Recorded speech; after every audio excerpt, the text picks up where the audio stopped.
یہ علمی چمن ہے رش کے ظلم، یہ مظہر شان عرض دکن وبرکاتہ۔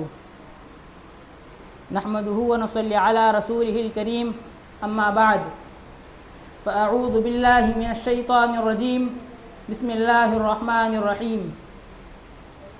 لتجدن اشد الناس عداوة للذين آمنوا اليهود والذين اشركوا، صدق اللہ العظیم۔ محترم سامعین، جس شخص کے دل میں امت مسلمہ کا درد ہے، اس کی فکر ہے، تو اس کے لیے مسئلہ فلسطین سے واقف ہونا نہایت ضروری ہے، کیونکہ مسلمانوں کا فلسطین کے ساتھ ویسا ہی ربط و تعلق ہے جیسا جسم انسانی کا دل و دماغ سے، جس کے بارے میں رسول اللہ صلی اللہ علیہ وسلم نے پیشن گوئی فرمائی ہے کہ وہ غالب رہے گا اور قیامت تک حق پر قائم رہے گا۔ سامعین مسابقہ، آج سے تقریباً 4000 سال قبل حضرت ابراہیم علیہ السلام نے اپنے بیٹے اسحاق علیہ السلام کو سرزمین فلسطین پر آباد کیا تھا۔ اسلام سے پہلے تک انبیاء علیہ السلام نے وہاں حکومت کی، پھر رومی سلطنت نے اس پر قبضہ کر لیا، لیکن جب اسلام کا چراغ روشن ہوا تو حضور صلی اللہ علیہ وسلم کی پیشن گوئی کے مطابق حضرت عمر فاروق رضی اللہ عنہ نے اس کو فتح کر لیا اور اسلامی حکومت قائم کی۔ لیکن جب مسلمانوں پر آزمائشوں کے پہاڑ ٹوٹے تو مسلمان حکومت سے ہاتھ دھو بیٹھے۔ پھر ایک مرد مجاہد سلطان صلاح الدین ایوبی کی غیرت ایمانی نے جوش مارا تو انہوں نے عیسائی کے پنجے اکھاڑ دیے اور اسلامی حکومت کا علم لہرایا۔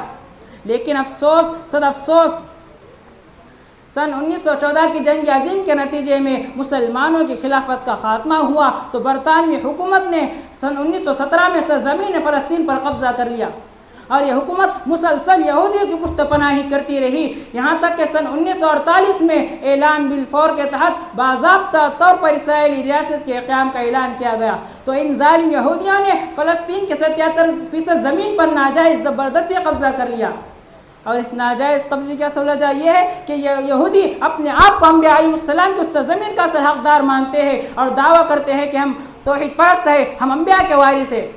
لیکن حقیقت یہ ہے کہ جب بھی ان کے پاس کوئی رسول آتے ایسی تعلیمات لے کر جو ان کی طبیعت کے خلاف ہوتی تو ان کو جھٹلاتے، نبوت کا مظاہرہ کرتے، اور کسی کے تو وہ خون کے پیاسے ہو جاتے۔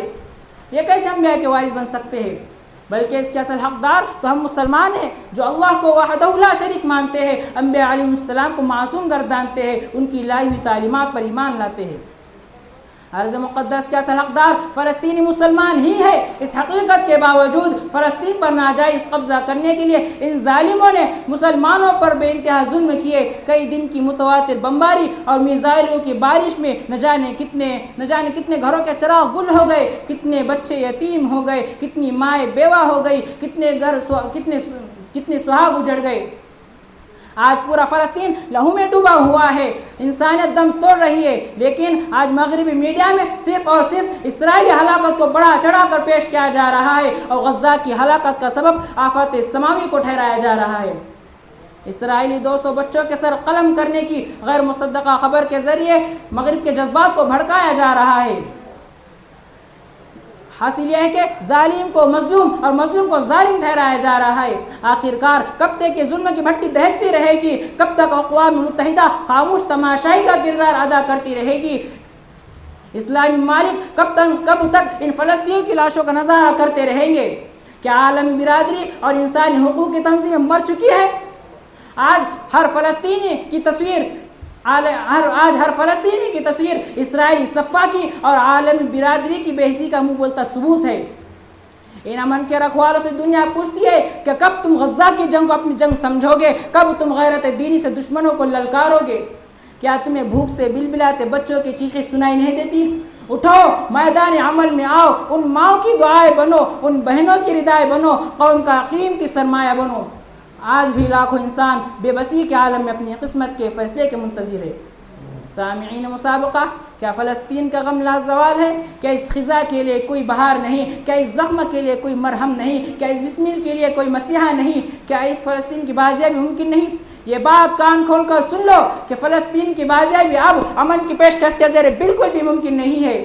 بلکہ مسلمانوں کا اپنی ذات پر اعتماد، اپنے بازو پر بھروسہ اور عربوں کا نتیجہ خیز اتحاد ضروری ہے، خواہ وہ آزادی فلسطین کے لیے ہی کیوں نہ ہو۔